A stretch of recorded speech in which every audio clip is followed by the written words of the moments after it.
get all of this so wrong. And then LeBron looking ahead and outlines a plan for how his team can still win a championship this year. All those and more as we get up with you starting right now. And a good morning on a Friday from Bristol. I'm Greeny, delighted that you've chosen to get up with us. Hope you are safe and sound and with people that you love. And as sports fans, we're going to get through this thing together. And today, I am telling you, we are jam-packed. We have an enormous amount of sports news. Let's start by getting up and going around the world of sports. And it starts in the NFL, where yesterday, Roger Goodell sent a memo to all 32 teams confirming that the draft will go on as scheduled at the end of April. Goodell said the NFL Management Council Executive Committee was, quote, unanimous and unequivocal that the draft should go forward as scheduled. He also warned against publicly criticizing the league for doing that. In the memo, he wrote in part, public discussion of issues relating to the draft serves no useful purpose and is grounds for disciplinary action. Everyone recognizes that the public health conditions are highly uncertain and there is no assurance that we can select a different date and be confident that conditions will be significantly more favorable than they are today. I also believe the draft can serve a very positive purpose for our clubs, our fans, and the country at large, and many of you have agreed. So that's the latest there. Elsewhere, baseball. Major League Baseball and its Players Association struck a deal last night on key economic issues as they hope to salvage their season. It covers salary advances, shortening the draft, and maybe most importantly, guaranteeing full service time even if the entire season gets canceled. Jeff Passan explained it all last night with Scott Van Pelt.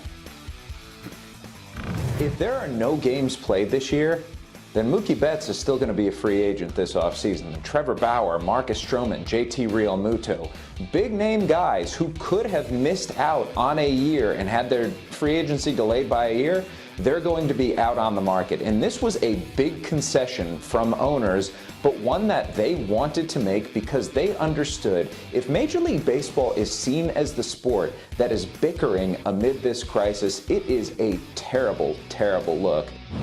That's a big deal from baseball. We get up and go to golf. The New York Post reports the U.S. Open, set for Winged Foot, is now going to be the third major to be postponed. The hope is that the suburban New York club can still host the event late this summer.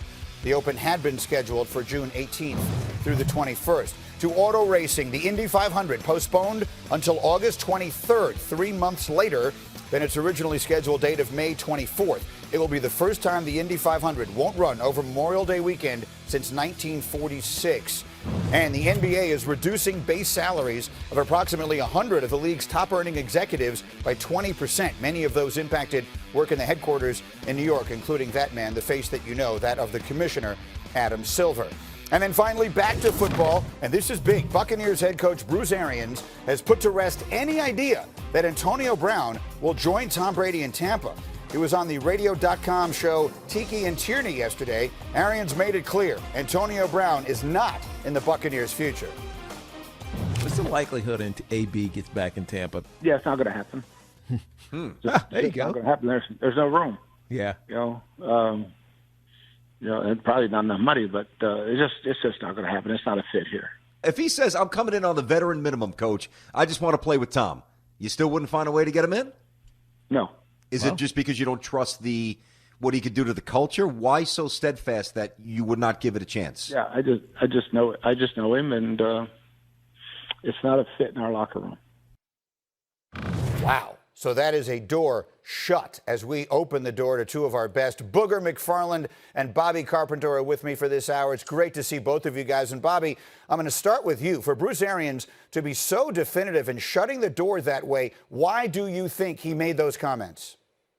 Well, number one, Bruce Arians, Greeny, he knows Antonio Brown. He was on the Steelers. He was their offensive coordinator back in 2010 when they drafted him. He helped shepherd him to one of his most successful careers seasons early on in 2011 that catapulted his career. So he knows this guy. He knows what he's about. And to say that he's not a fit in the offense is one thing. To say that it wouldn't work monetarily is another thing. To say that he doesn't fit in the locker room or he's not a culture fit, that is completely different. And I'm surprised that Bruce Arians went there because that is completely slamming the door on Antonio Brown ever becoming a Buccaneer, in my opinion. Me too. And Booger, I share Bobby's surprise that he would be this definitive. I think most of us believe Brady liked playing with Antonio Brown, and that was a good fit. We only saw them on the field together once, but it was very effective. What do you think of this?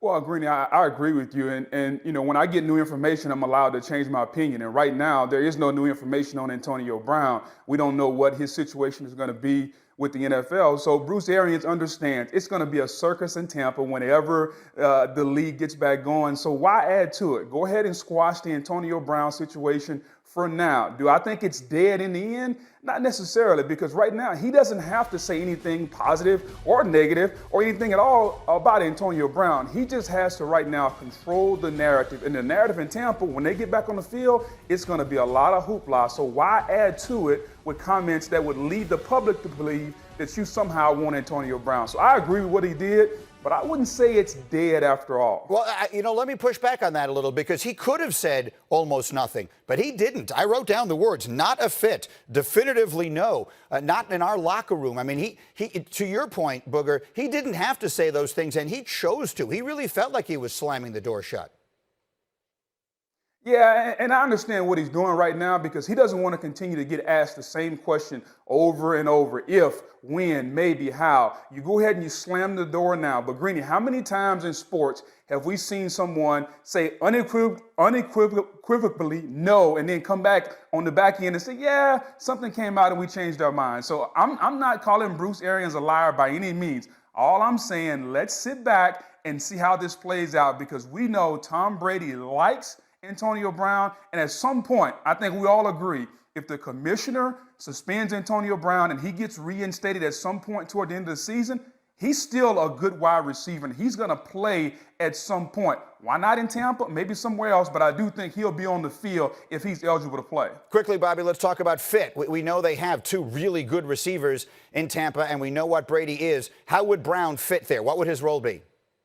I think they probably slide him into the slot. Tom likes smaller wide receivers. He wants a guy that can maybe move around a little bit, like Edelman, like Wes Welker, utilize him over the middle. But I just look at this, when you keep going back to culture fit, not that he wasn't eligible, wasn't money, it wasn't any of those other things. It was a culture fit. To me, that's saying we like where our team's at and we don't want to disrupt this locker room. Yeah, so we'll see. I guess, Booger, I will concede you this. He reserves the right to change his mind, and maybe eventually he does. For the moment, Bruce Arians has said Antonio Brown's not coming to Tampa. Let's work our way to Dallas, where the Cowboys are continuing their contract negotiations with Dak Prescott. Our Ed Werder yesterday tweeted that a source would not describe a contract resolution as close, but that discussions are not contentious, and that when it's all said and done, Prescott will emerge as the NFL's highest paid player. And here he is, the aforementioned Ed Werder, who's with us live here. Ed, how did we get to this point where now Dak Prescott is going to become the highest paid player in the football history? Yeah, I think a lot of people have that question, Green. And let's put this into some kind of context. First of all, Russell Wilson has the highest average in the league at $35 million a year. Jared Goff has the most guaranteed money in his contract at $110 million. Prescott, I think, can challenge those numbers because he's won games while making 64 consecutive starts, and he's created leverage by playing out his rookie contract, having the best statistical season of his career, and forcing the Cowboys to use the franchise tag on a quarterback for the first time in their history. Look, the Cowboys couldn't contend for a Super Bowl with Prescott counting $2 million on their cap last year. They certainly don't want to attempt that with him counting nearly $30 million or more while playing on annual franchise tags. It's just not a good solution for the Cowboys. They are going to have to reach terms with Dak Prescott on a multi-year deal. And I think the other thing that happened here, really to the detriment of Prescott after all the leverage it created, Greeny, was the fact that the NFL compressed the offseason. The only known deadline they face now is the July 15th deadline for franchise tag players to sign multi-year contracts. Otherwise, I think this deal would have gotten done before April 6th, because that's when the Cowboys, with a new head coach, would have been allowed to start off-season training camp and practices. Now that goes away, so there's no drop-dead deadline like there would have been in 2 weeks from now. So it could go on for a little bit longer. As you said, I don't understand it to be terribly close, But I think Dak Prescott's going to emerge as potentially the highest paid quarterback in football. That's remarkable. That's so well done. Ed Werder, thank you very much. And as I bring Bobby and Booger back into this conversation, Hembo sent me the notes. So I'm just going to read you the names quickly of who has been the highest paid player in the NFL every year going back to 2010. It was Aaron Rodgers, then it was Joe Flacco, then it was Andrew Luck, then it was Derek Carr, Matt Stafford, Jimmy Garoppolo, Kirk Cousins, Matt Ryan, Aaron Rodgers again. Now it's Russell Wilson. Booger, there's a trend here. It's just whichever quarterback is next in line winds up getting the biggest contract. Is that the way to explain how Dak Prescott, who happens to be the next in line, is going to be the highest paid player when he gets this deal in NFL history? Well, Greeny, that's one way to explain it. I think all the quarterbacks want to continue to kick the can down the road. If you're next in line, you're going to become paid just a little bit more than the last guy.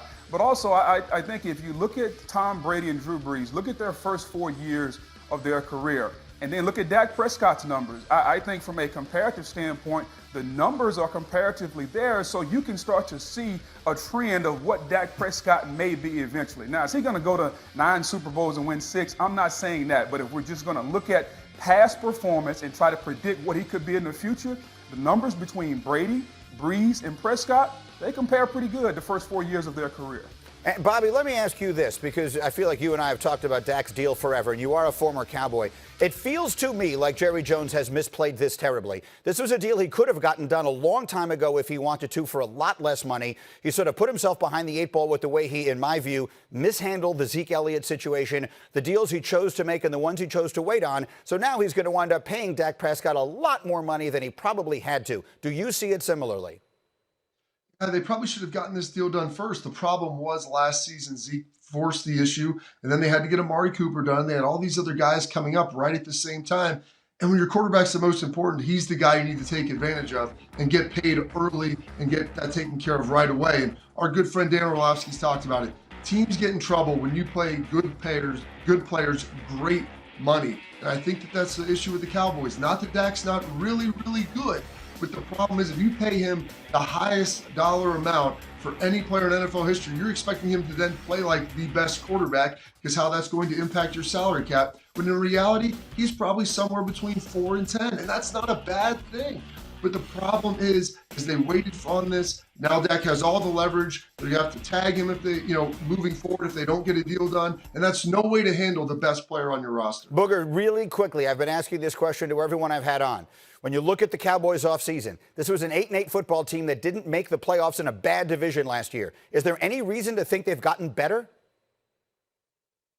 No, Greeny, they haven't. And I think we're not going to know what the Cowboys are going to be until they get on the field. I want to see Mike McCarthy get his hands on Dak Prescott to see can he take the next step. But I think overall, when you look at what they've done roster-wise, you still see they need to do a lot to be competitive in the NFC East. All right, we will see what winds up happening. There's a lot more football as we continue today. Booger and Bobby, Dan Orlovsky is on the way and more. Also, as we continue, LeBron James has ideas for how to complete the NBA regular season and get into the playoffs.